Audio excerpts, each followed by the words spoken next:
성도 여러분, 한 주간 평안하셨습니까? 오늘도 주님의 은혜가 충만한 주일이 되시기를 바라겠습니다. 다 같이 묵상기도 드리심으로 11월 둘째 주일 예배를 하나님께 드리겠습니다. 기도합니다.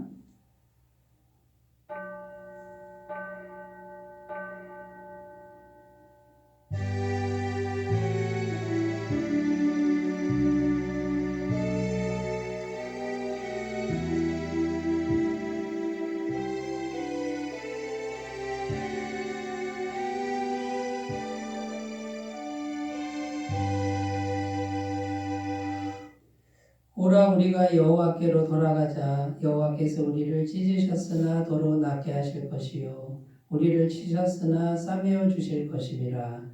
여호와께서 이틀 후에 우리를 살리시며 셋째 날에 우리를 일으키시리니 우리가 그의 앞에서 살리라. 아멘. 찬송과 영광을 받으시기에 합당하신 하나님 아버지, 오늘도 마음과 정성을 모아 하나님께 드리는 저희들의 예배를 기쁘게 받아 주시옵소서. 이 시간 어둠 속에서 방황했던 저희들의 영안을 열어주사 십자가를 통해 드러내신 하나님의 참 사랑과 구원의 신비를 깨닫게 하여 주옵소서. 높은 보좌를 버리시고 낮고 천한 땅으로 내려오신 예수님을 본받아 저희들도 높아졌던 마음과 교만했던 태도를 버리게 하시고 겸손한 마음과 경건한 태도로 오직 하나님께만 영광 돌리게 하여 주시옵소서. 감사드리며 우리를 사랑하시는 예수님의 이름으로 기원하옵나이다. 아멘.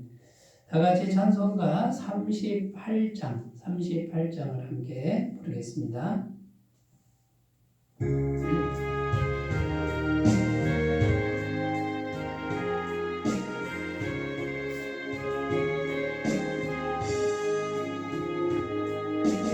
예수 우리 왕이여 이곳에 오셔서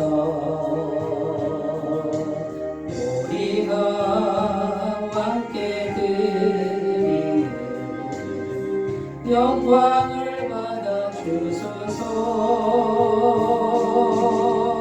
우리는 주님의 백성, 주님은 우리 왕이라.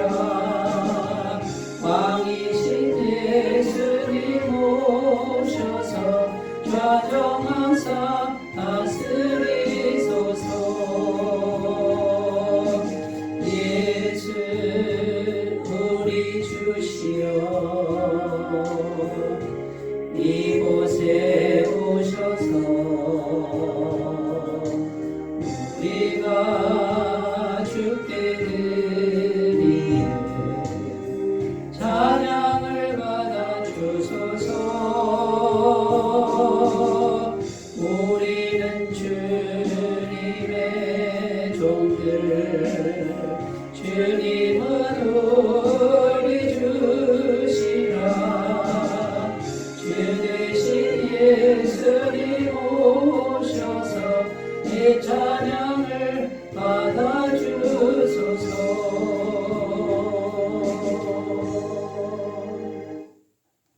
사도신경으로 신앙 고백을 드리겠습니다. 나는 전능하신 아버지 하나님 천지의 창조주를 믿습니다. 나는 그의 유일하신 아들 우리 주 예수 그리스도를 믿습니다. 그는 성령으로 잉태되어 동정녀 마리아에게서 나시고 본디오 빌라도에게 고난을 받아 십자가에 못 박혀 죽으시고 장사된 지 사흘 만에 죽은 자 가운데서 다시 살아나셨으며 하늘에 오르시어 전능하신 아버지 하나님 우편에 앉아 계시다가 거기로부터 살아있는 자와 죽은 자를 심판하러 오십니다. 나는 성령을 믿으며 거룩한 공교회와 성도의 교제와 죄를 용서받는 것과 몸의 부활과 영생을 믿습니다. 아멘. 오늘 우리에게 주신 하나님 말씀은 구약성경 시편 61편 1절에서 4절까지 말씀입니다.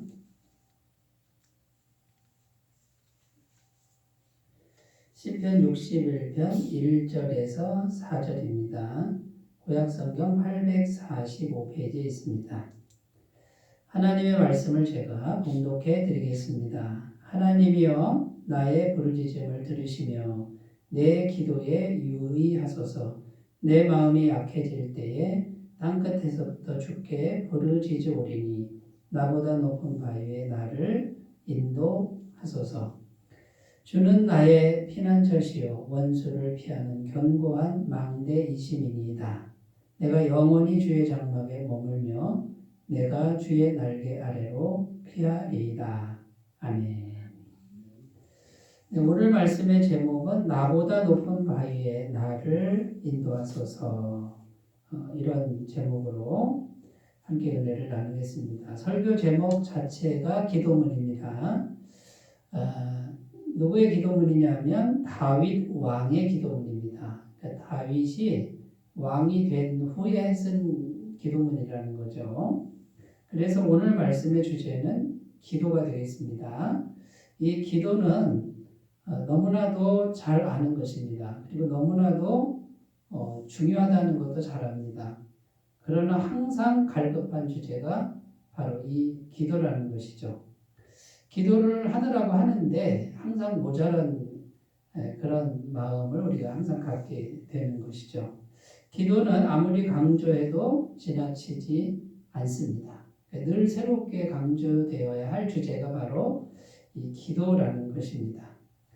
성경은 증언합니다. 기도를 하기만 하면 반드시 하나님께서 은혜를 주신다. 이게 기도라는 거죠. 그래서 기도를 하는 게 중요하고, 기도를 하면 반드시 하나님의 은혜가 있다는 것을 분명히 아는 것이 이제 중요합니다. 예레미야 29장 12절 13절입니다. 너희가 내게 부르짖으며 내게 와서 기도하면 내가 너희들의 기도를 들을 것이요 너희가 온 마음으로 나를 구하면 나를 찾을 것이요 나를 만나리라. 자, 이 말씀에 보면 나를 찾아라. 나에게 기도해서 찾으면 내가 만나주겠다. 이게 분명한 하나님의 약속이라는 것입니다. 어떤 개척교회 목사님이 정말 너무나 힘들어서, 성도도 없고 재정적으로 너무 힘들어서 이제 숫자가 많은 교회죠. 큰 교회에 찾아가서, 담임 목사님 찾아가서 제가 너무 어렵습니다. 좀 도와주십시오 하고 사정을 했습니다. 그런데 그 목사님께서 도와주겠다는 말은 하지 않고 나를 따라오시오 하고서 그 개척교회 목사님을 데리고 뒷산으로, 그 뒤에 이제 산이 있는데 그 산으로 올라가더라는 거죠. 거기서 엎드려 기도합시다 하고 같이 막 기도를 했다라는 겁니다. 한참을 기도하다 보니까 그 큰 교회 목사님이 사라지고 자기 혼자 있더라는 거예요. 그래서 얼마나 마음이 슬프고 힘든지, 자존심도 상하고 서글프고 내가 이렇게 무시를 당하는구나 하고서 그 자리에서 엉엉 울면서 한참을 기도하다가 다시 교회로 이제 돌아갔다라는 것입니다. 그런데 그 동네에 이제 다다랐는데, 동네에 파출소 소장님 부인이 정신이 이상해져가지고 막 옷을 벗고 막 날뛰는 이런 광경을 보게 됩니다. 그런데 이 목사님 마음속에서 어떤 충동이 일어나는데, 무슨 충동이냐면 그 파출소 소장님 부인에게 가서 기도해주고 싶은, 기도하고 싶은 막 강한 충동이 일어나서 그 부인에게 다가가서 이렇게 기도했다라는 것이죠. 하나님, 이 불쌍한 딸을 고쳐주시옵소서.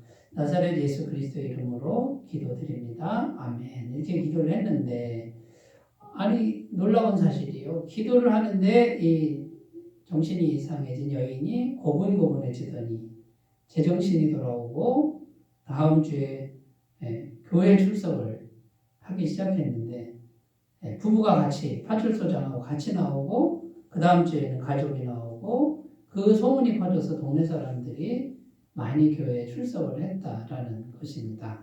그러니까 이 기도의 능력이요, 그 뒷산에 올라가서 막 울고 불고 막 한참을 기도했을 때 성령님이 임하신 겁니다. 성령님이 임하셔서 그 성령님의 능력으로 귀신을 낸 것이죠. 여러분 이렇게 절박한 상황에서 우리가 기도를 하면 정말 하나님을 찾고 기도하면 이런 역사가 일어난다라는 거고요. 정말 풀리지 않는 어려운 문제 이런 문제들이 성령님의 능력으로 해결된다라고 증언하고 있습니다. 우리 현실적으로도 그렇고 성경 안에도 이런 이야기들이 풍성히 들어있다라는 것입니다. 오늘 말씀의 내용은 어떤 내용이냐면요. 다윗 왕의 기도문이라고 제가 말씀을 드렸습니다. 지금 다윗 왕의 상황이 너무나도 절박하고 두려운 상황입니다. 절체절명의 위기의 상황인데요. 다윗 왕의 아들 압살롬이 반역을 일으켰습니다. 아들하고 싸울 수가 없어서 다윗 왕이 궁궐을 비우고 피난을 갑니다. 피난을 가는데 참 마음이 힘들었을 거예요. 백성들 보기도 민망하고 그 상태로 요단강을 이제 건넙니다. 요단강을 건너서 이제 정박을 하는데 그때 당시 최고의 전쟁 전략가가 있었는데 아히도벨이라는 이 사람이 압살롬 편에 있는 거예요. 근데 그 아히도벨은 다윗 왕의 오랜 친구였습니다. 그 오랜 친구가 자신을 배신하고 지금 아들과 합세해서 자기를 죽이려고 하는 거죠. 근데 다윗 왕의 마음이 얼마나 쓰라린 그런 마음이었겠습니까? 근데 이 당대의 최고의 전쟁 전략가가 오늘 밤을 넘기면 안 됩니다. 하고서 총 진군을 해서 다윗 왕을 죽이려고 하는 그런 계략을 세우고 있었습니다. 그런데 이런 상황 속에서 다윗 왕이 지금 오늘 시편 61편의 기도를 올리는 겁니다. 하나님이여 나의 부르짖음을 들으시며 내 기도에 유의하소서 하고 철박하게 기도하는 이 기도를 올렸는데 놀라운 사실은 아히도벨의 계략이 무산됩니다. 금방이라도 이제 죽게 생겼는데 무산되고 다른 사람의 계략이 채택되고 아히도벨은 고향으로 내려가서 이제 자살을 하게 되죠. 자결을 하는 이런 막 갑자기 이제 전세가 역전되는 이런 일들이 벌어졌다라는 거고 나중에 다윗 왕이 다시 궁궐로 이제 돌아오게 됩니다. 여러분 현실적으로는 이건 정말 해결책이 없습니다. 꼼짝없이 죽었습니다. 누구도 자기 편이 없습니다. 절체절명의 위기에서 죽게 생겼는데 그 상황에서 다윗은 절박하게 기도했다라는 거예요. 기도를 하니까 전세가 역전이 돼버리고 죽음에서 생명으로 이렇게 바뀌는 역사가 있었다라는 것이죠. 그래서 여러분 우리가 하나님을 찾으면서 정말 절박하게 기도를 하기만 하면 이렇게 하나님은 얼마든지 우리의 환경을 바꿔주시고 죽음에서 생명으로 옮겨주시는 이런 일들을 하신다라는 겁니다. 자, 그러면 여러분 기도가 도대체 뭐길래 어떤 것이길래 이렇게 우리를 바꿔주실 수 있느냐 이걸 우리가 오늘 살펴보면서 나누겠습니다. 첫 번째 기도하면 하나님이 무엇이든 아름답게 만들어 주신다라는 거예요. 기도하면 하나님이 뭐든지 아름답게 1절 말씀 다시 읽습니다. 하나님이여 나의 부르짖음을 들으시며 내 기도에 유의하소서. 여기 보면 나의 부르짖음 이렇게 되어 있습니다. 이 부르짖는다라고 하는 건요. 간절한 기도를 의미합니다. 정말 간절한 기도입니다. 생명을 건 기도라는 거고 오직 하나님께만 매달릴 수밖에 없는 그런 상황에서 드리는 기도가 바로 이 간절한 부르짖음이 되는 거죠. 여기 들으시며 이렇게 되어 있는데 이 듣는다 이 표현은 그냥 귀로만 듣는 게 아니고요. 기도를 들으시고 이해하고 공감하는 것까지 그리고 행동하는 것까지 그러니까 나의 기도를 들으시며 했을 때 제 상황을 공감해 주시고 이해해 주시고 행동까지 해 주십시오라는 의미가 이 단어에 담겨 있다라는 것입니다. 유의하소서 이런 말씀이 나오는데 귀를 곤두세우고 들어주십시오 이런 뜻입니다. 그러니까 귀를 아주 그냥 집중해서 내 기도를 들어달라고 이렇게 지금 다윗이 어떻게 기도하는지 아시겠죠? 정말 간절히 기도하는데 하나님이 뭔가 행동을 취해 줄 것을 기대하고 내 기도를 하나도 놓치지 말고 그냥 잘 들어달라고 이렇게 정말 간절히 기도를 올렸다라는 거예요. 자, 이 기도 후에 다윗의 상황은 역전이 되었다는 것입니다. 자, 그러면 기도할 때 하나님이 어떻게 하셨느냐라는 겁니다. 기도하면, 자, 이렇게 절박하게 기도하면 지금 다윗의 문제를 하나님이 맡아주시는 그런 은혜가 있다라는 겁니다. 그래서 하나님 손에 맡기기만 하면 하나님께서는 모든 것을 얼마든지 아름답게 하실 수 있는 능력이 있으시다라는 것이죠. 옛날에 유명한 화가 중에 렌시어라는 화가가 있었습니다. 이 렌시어라는 화가가 카페에서 차를 마시고 있었는데 종업원이 찻잔을 들고 가다가 손님과 꽝 하고 부딪혔습니다. 그런데 그 찻잔이 쏟아지면서 새로 칠한 벽이 얼룩해지고 말았습니다. 그래가지고 이 손님하고 종업원 사이에 이제 싸움이 벌어졌는데 렌시아라는 화가가 나서서 잠깐만요. 제가 이 벽을 새롭게 만들 수 있습니다. 제가 화가인데 새롭게 할 수 있으니 좀 기다려보라고 하고 거기다가 이제 그림을 그려서 얼룩진 벽이 아주 멋있는 숲속에 사슴 한 마리 아주 멋있는 벽으로 페인팅을 했습니다. 그랬더니 손님도 좋아하고 종업원도 좋아하고 주인도 좋아하는 이런 일이 생겼다라는 것이죠. 자, 얼룩진 벽입니다. 망가진 벽이 유명한 화가의 손에 맡겨지니까 아름답게 변했습니다. 자, 여러분, 우리의 인생이 뒤죽박죽 됐습니다. 망가졌습니다. 사실 다윗 왕이 이런 고난을 당하는 건 다윗의 죄 때문이었습니다. 살인죄, 간음죄, 거짓 증거한 죄, 10계명의 5개 정도를 어기는 엄청난 죄를 왕이 되었을 때 지었습니다. 이 죄에 대한 대가를 지금 아들 압살롬이 반역을 일으키고 자기를 죽이려고 한다는 걸 다윗이 잘 알고 있습니다. 인생이 막 엉클어지고 죄로 물들었습니다. 그러나 그 문제를 창조주 하나님께 기도를 아뢰더니 창조주 하나님은 그 얼룩지고 망가진 인생의 문제를 얼마든지 아름답게 바꿔주셨다라는 것이죠. 로마서 8장 28절입니다. 우리가 알거니와 하나님을 사랑하는 자 곧 그의 뜻대로 부르심을 입은 자들에게는 모든 것이 합력하여 선을 이루느니라.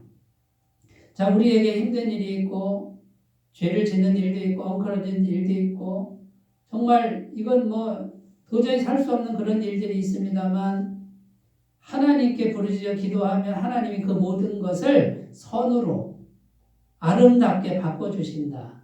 얼마든지 그러실 수 있는 분이다라고 성경은 증언하고 있는 겁니다. 그러니까 여러분, 다윗의 승리의 비결은요, 간절히 기도함으로 자기 문제를 하나님 손에다가 맡겨드린 거예요. 이 하나님은 우리의 인생을, 망가진 인생, 얼룩진 인생을 얼마든지 아름답게 바꿀 수 있는 전능하신 화가라는 거예요. 새롭게, 우리 인생을 새롭게 페인팅할 수 있는 그런 분이라는 거죠. 이게 기도라는 겁니다. 여러분, 인생에 어떤 문제를 갖고 계십니까? 어떤 문제라도 간절히 기도하기만 하면 이걸 아름답게 바꿔주는 하나님의 손길을 꼭 믿고 기도를 포기하지 말고 기도를 실천하시는 삶이 되셨으면 좋겠습니다.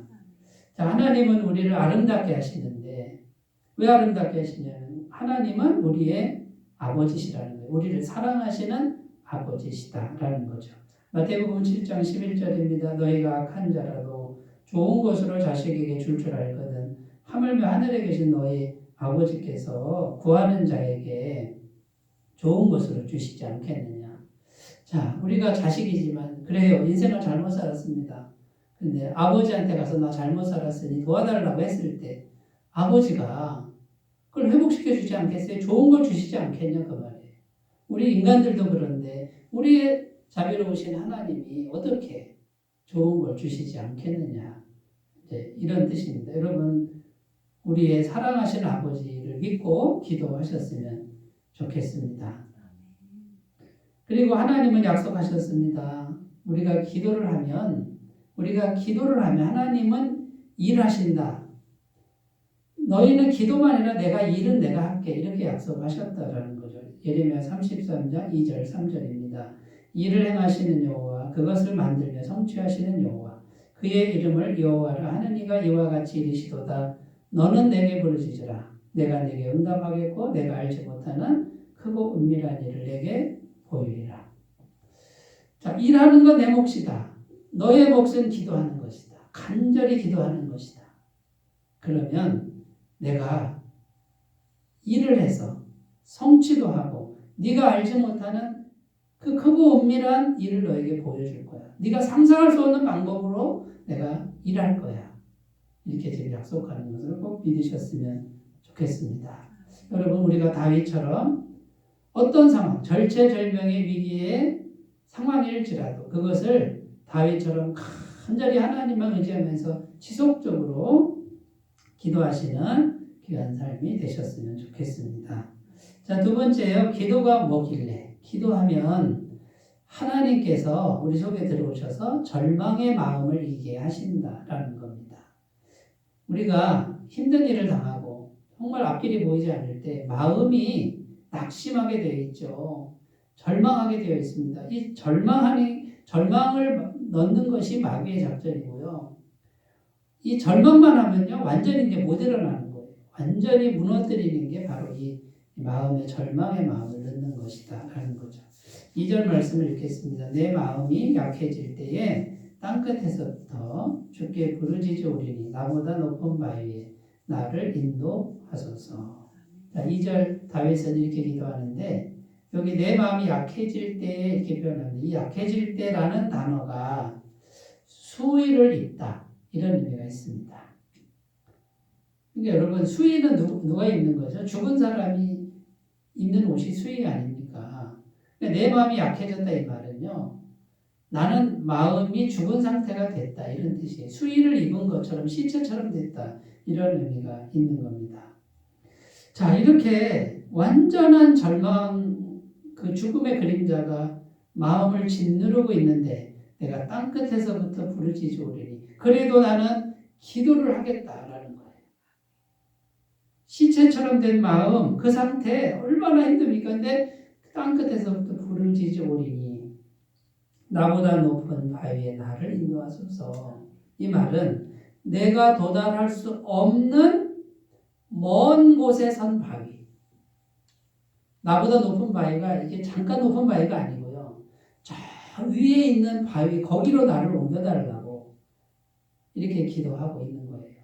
그런데 여러분 내가 지금 땅 끝에 완전 시체처럼 땅 밑에 시체처럼 지금 묻혀 있습니다. 마음이. 그런데 기도하면 어떻게 한다고요?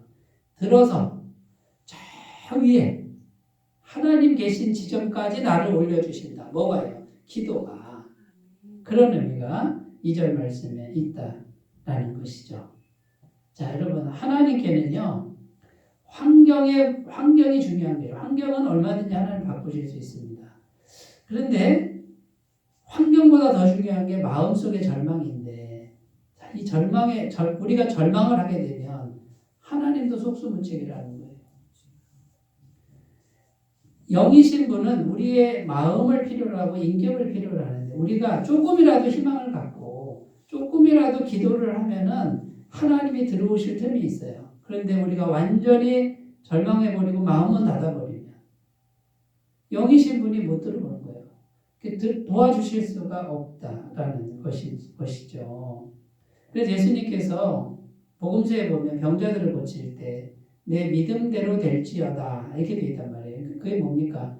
믿음이 있으니 예수님의 능력이 들어간다 그 말이에요. 근데 우리가 믿음이 없어져 버렸어요. 그리고 마음은 닫아버리니까 예수님의 능력이 들어올 수가 없습니다. 자, 여러분 그러니까 이게 뭡니까? 내가 내 마음이 시체처럼 됐어도 수위를 입은 것 같이 절망의 상태가 돼도 정말 조금이라도 마음문을 열고 땅끝에서부터 기도를 시작하면 하나님의 전능하신 성령님이 들어오셔서 우리를 들어서 나보다 높은 바위, 내가 도달할 수 없는 먼 곳에 있는 그 지점까지 우리를 하나님이 옮겨주신다라는 것을 믿으셨으면 좋겠습니다. 자, 여러분 어떤 절망에 문제가 있습니까? 힘든 문제 있습니까? 자, 비결은 뭡니까? 포기하지 않는 거예요. 기도할 힘이 없어도 한마디라도 하는 거예요. 자, 한마디도 힘들면 신음소리라도 내십시오. 울기라도 하십시오. 그러면 성령님이 들어오시는 통로가 마련되고 살 길이 열릴 줄로 믿습니다. 미국의 유명한 여가수 해리 로더라는 분이 옛날에 있었습니다. 때는 1차 세계대전 때인데요. 그 군부대를 다니면서 위문 공연을 했는데 공연 도중에 자기 아들이 지금 군대 참전한 자기 아들이 전사했다는 소식을 듣습니다. 얼마나 슬펐겠습니까? 그런데 이 해리 로더라는 여가수는 끝까지 웃으면서 공연을 마치고 그리고 전쟁터로 가서 아들 시체를 봅니다. 울었겠죠. 많이 울었겠죠. 마음이 너무 힘들었겠죠. 잠깐 보고 다시 와서 또 부상자들, 군인들을 위해서 위문 공연을 또 여전히 해주었다라는 것이죠. 기자들이 이 해리 로더 가수를 보면서 인터뷰를 합니다. 어떻게 당신은 아들이 죽었는데 그렇게 평안할 수 있습니까? 어떻게 공연을 계속할 수 있습니까? 이때 해리 로더는 이렇게 대답합니다. 고난을 만난 인간의 태도는 세 가지입니다. 이 세상을 비관함으로 좌절하는 태도. 이게 첫 번째 태도고요. 술을 계속 마심으로 파멸을 당하는 이런 태도. 이게 두 번째 태도. 세 번째는 하나님께 조용히 슬픔을 가져가는 태도입니다. 저는 슬픔을 하나님께 조용히 가져가 맡김으로 이 태도를 선택했다는 거예요. 맡김으로 위로와 힘을 얻었고 타인에게 증거할 수 있었습니다. 여러분, 정말 마음이 무너지는 그런 경험을 했을 때 우리가 선택할 수 있는 거예요. 좌절을 선택하든지 하나님께 가져가든지 이건 우리의 선택인 거예요. 나는 슬픔을 당했으니 나는 힘이 없어 어쩔 수 없었어. 이 말을 하기 전에 그 슬픔을 하나님께 가져갈 수 있는 선택권이 우리에게 주어져 있다라는 것이죠. 여러분, 어떤 큰 슬픔도 하나님께만 가져가면요. 나보다 높은 바위, 땅끝에서부터 높은 바위에 올리시는 주님의 은혜를 맛볼 수 있다. 오늘 말씀 이것을 말씀하는 걸 꼭 받아들이셨으면 좋겠습니다. 여러분, 세계적으로 유명한 지도자, 왕 중에 칭기스칸이라는 사람이 있습니다. 유목민으로 엄청난 제국을 건설한 칭기스칸, 이 사람이 남긴 말이 있는데요. 아주 재미있습니다. 자, 이 사람은 이렇게 말을 했습니다. 집안이 나쁘다고 말하지 마세요. 나는 9살 때 아버지를 잃고 마을에서 쫓겨났습니다. 가난하다고 말하지 마세요. 나는 들쥐를 먹으며 연명했고 목숨을 건 전쟁이 내 직업이고 일이었습니다. 작은 나라에서 태어났다고 말하지 마세요. 그림자 말고는 친구도 없는 병사로만 10만 명, 백성은 어린애와 노인 합쳐 200만 명도 되지 않았습니다. 배운 게 없다고, 그래서 힘이 없다고 말하지 마세요. 나는 내 이름도 쓸 줄 몰랐으나 남의 말에 귀 기울이면서 현명해지는 법을 배웠습니다. 너무 막막하다고, 그래서 포기해야겠다고 말하지 마세요. 나는 목에 칼을 쓰고도 탈출했고 뺨에 화살을 맞고 죽었다가 살아나기도 했습니다. 적은 밖에 있는 것이 아니라 내 안에 있었습니다. 나는 내게서 거추장스러운 것을 모두 없애버렸습니다. 나는 나를 극복하는 그 순간 칭기스칸이 되었습니다. 이 칭기스칸은 엄청나게 많은 그 고난을 다 극복하고 칸이 된 거예요. 진정한 왕이 된 거예요. 황제가 되었다라는 것이죠. 여러분에게는 어떤 절망이 있습니까? 어떤 절망스러운 문제가 있습니까? 그것 때문에 어쩔 수 없다라고 말하지 말라는 거예요. 어떻게든 살 길이 열리는데요. 하나님께 한마디로도 기도를 시작하는 분이 이겨낸다. 이거 믿으셨으면 좋겠습니다. 마태복음 9장 29절 예수께서 그들의 눈을 만지시며 이르시되 너희 믿음대로 되라. 여러분, 우리 안에서부터 믿음을 자꾸 불러일으키셨으면 좋겠습니다. 자, 이렇게 계속 기도를 하면요. 계속 기도를 하면 성령께서 들어오셔서 절망을 이기는 평강을 주신다라는 거예요. 요한복음 14장 27절 평안을 너에게 끼치노니 곧 나의 평안을 너에게 주노라. 내가 너에게 주는 것은 세상이 주는 것과 같지 아니하니라. 너희는 마음에 근심하지도 말고 두려워하지도 말라. 자, 여기 보면 인간이 만드는 평안이 아닌 주님의 평안, 신적 평안을 우리 속에 주신다. 이렇게 약속하고 있는데 기도를 시작하시는 분은 하나님의 평안을 받게 되고 어떠한 절망도 이길 수 있는 믿음의 소유자가 될 줄로 믿습니다. 자, 세 번째입니다. 기도가 무엇입니까? 자, 기도는요, 지속적인 기도. 이게 중요한데, 지속적 기도는 지속적인 회복을 주신다라는 것입니다. 4절 말씀 읽겠습니다. 내가 영원히 주의 장막에 머물며 내가 주의 날개 아래로 피하리이다. 자, 다윗의 기도가 이제 바뀌었죠. 내가 지금 땅 끝에 있습니다. 완전 죽은 자처럼 있었습니다. 근데 4절에 와서는 뭡니까? 내가 이제 하나님 안에 영원히 거하는 사람, 머무는 것을 지금 희망하며 기도하고 있습니다. 자, 여러분 이렇게 기도를 통해서 계속해서 하나님 안에 머물러 있으니까 어떻게 됩니까? 전세가 역전됐다 그 말이에요. 다윗의 승리의 비밀이 뭡니까? 지속적인 기도 안에 머물러 있었다. 그러니까 지속적인 회복이 이루어졌고 피난을 갔으나 다시 돌아와서 다시 모든 것이 회복되는 그런 은혜를 맛보았다라는 것이죠. 자, 사실 다윗의 고난은 죄의 결과입니다. 이 죄가 하나님과 자신을 단절시켰고요. 하나님의 지속적인 임재에서 멀어진 결과예요. 하나님의 임재에서 멀어지니까 육적인 게 들어오고 육적인 거에 마음이 끌려서 죄를 짓게 되는 것이죠. 다윗은 이걸 깨닫고 있습니다. 다시 다윗의 마음이 하나님께 지속적인 기도를 통하여 하나님의 임재 속으로 들어가는 모습을 보여주고 있다라는 것이죠. 여러분 이 지속적인 기도가 지속적인 성령의 임재를 주는데 이 성령의 임재만 있으면 에덴 동산이 됩니다. 창세기 2장 7절 8절입니다. 여호와 하나님이 땅의 흙으로 사람을 지으시고 생기를 그 코에 불어넣으시니 사람이 생명이 되니라. 여호와 하나님이 동방의 에덴의 동산을 창설하시고 그 지으신 사람을 거기 두시니라. 최초의 인간 아담은 항상 성령님의 임재 안에 있었습니다. 그랬더니 그가 살고 있는 환경은 에덴 동산이 허락됐다라는 것이죠. 그래서 우리가 똑같은 원리로 우리가 힘든 일을 겪어도 성령의 임재만 지속적으로 있으면 지속적인 회복이 계속 이루어져서 에덴 동산을 향하여 간다라는 것이죠. 누가복음 12장 22절입니다. 이에 일어나서 아버지께로 돌아가니라. 아직도 거리가 먼데 아버지가 그를 보고 측은히 여겨 달려가 목을 안고 입을 맞추니 아버지는 종들에게 이르되 제일 좋은 옷을 내어다가 입히고 손에 가락지를 끼우고 발에 신을 신기라. 탕자가 한몫 챙겨서 집을 나갔다가 허랑방탕하게 다 쓰고 이때는 죄의 상태죠. 다시 아버지께로 돌아갑니다. 잘한 게 아무것도 없는데요. 아버지께로 일어나서 아버지께로 돌아가서 아버지 품 안으로 들어갑니다. 하나님의 임재 안으로 들어갑니다. 그랬더니 모든 것을 하나님 다 회복시켜 주신다라는 거예요.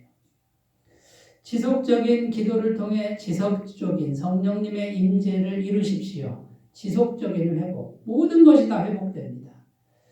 여러분 권세가 회복되고 아들의 권세 회복되고 그 다음에 옷을 입히고 상속권, 가락지를 끼우고 채색 옷을 입히고 모든 권리를 다 회복시켜 주시는 주님의 은혜의 손길 꼭 믿으셨으면 좋겠습니다. 여러분 그러므로 우리가 이 지속적인 기도는 어떻게 하는 거죠? 하루 24시간 기도만 하고 앉아있으라 그게 아니고요. 우리가 모든 순간에 일하는 순간에도 길을 걸어가는 순간에도 밥을 먹는 순간에도 속으로 계속해서 주님을 생각하면서 무엇이든 기도하는 그것이 지속적인 기도다라는 거예요. 하나님과 늘 연결돼서 이 마음의 성전에 성령님이 항상 임하시도록 훈련하는 거예요. 노력하는 것. 이걸 하시는 분은 지속적인 회복 가운데 들어가실 줄로 믿습니다. 빌립보서 4장 6절 7절 아무것도 염려하지 말고 다만 모든 일에 기도와 간구로 너희 구할 것을 감사함으로 하나님께 아뢰라. 그리하면 모든 지각에 뛰어난 하나님의 평강이 그리스도 예수 안에서 너희 마음과 생각을 지키시리라. 자, 여러분, 나보다 높은 바위에 나를 인도하소서. 이게 다윗의 기도문입니다. 시체 같은 땅 밑에 묻혀 있는 것 같은 시체 같은 그런 영적 상태에서 내가 도달할 수 없는 저 높은 지점까지 나를 끌어올리시는 분이 지금 우리 안에 계시고 우리 옆에 계신다라는 거예요.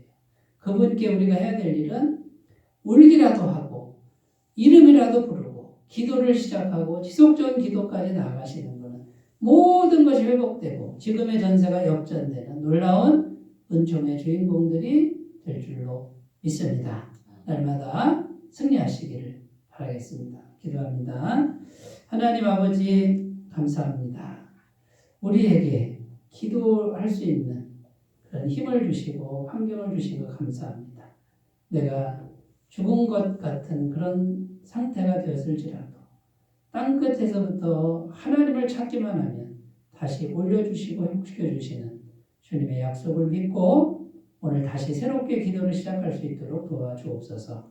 예수님의 이름으로 기도드립니다. 아멘. 찬송가 382장을 부르겠습니다. 382장입니다.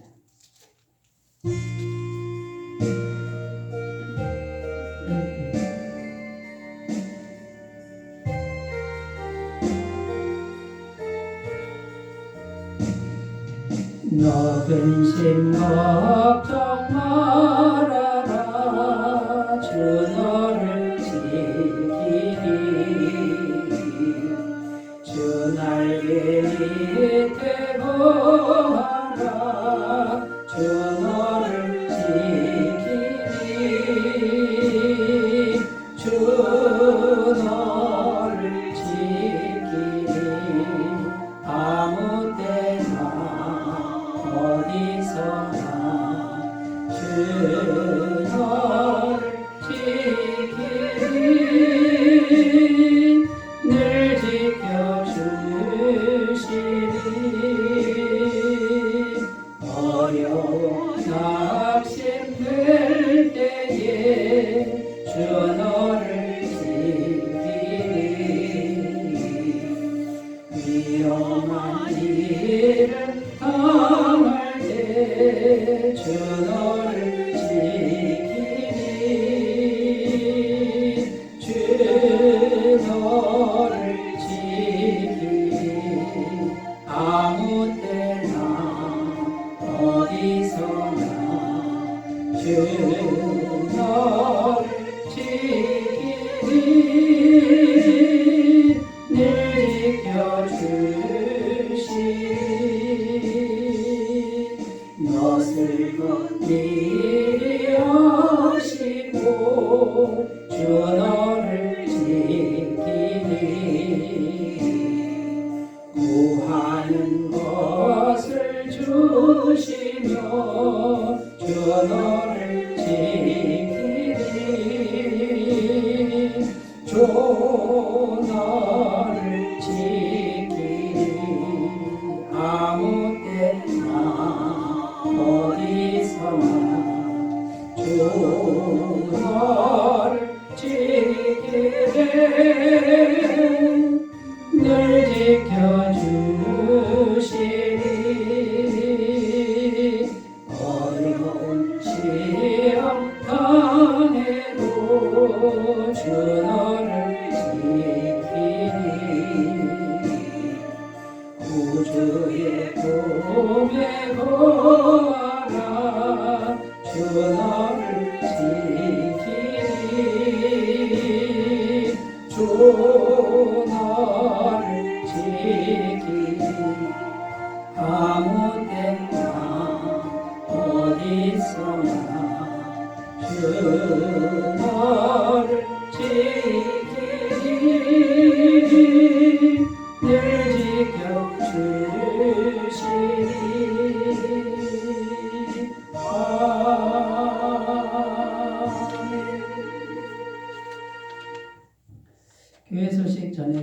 드리겠습니다. 11월 애터미파크 복음 사경회는 11월 24일 오전 10시 30분에 있습니다. 많은 참석과 권면을 부탁드리겠습니다.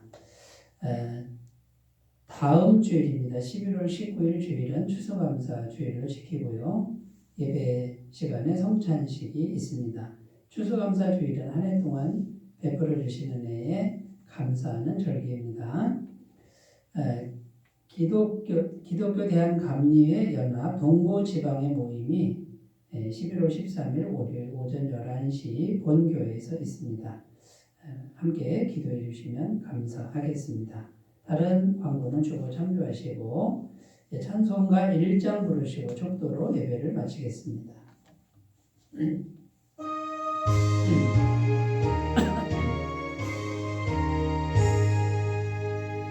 만복의 근원 하나님 온 백성 찬송 드리고 저 전사여 찬송하세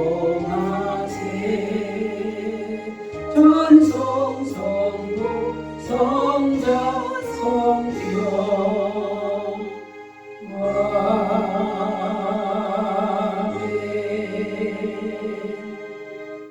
이제는 우리 주 예수 그리스도의 은혜와 하나님 아버지의 무한하신 사랑하심과 성령님의 감화 감동 교통 역사 내주하시는 은총이 예배를 드리며 오직 기도하기를 결단하는 주의 모든 백성들의 영원토록 함께 하시기를 간절히 축원하옵나이다. 아멘.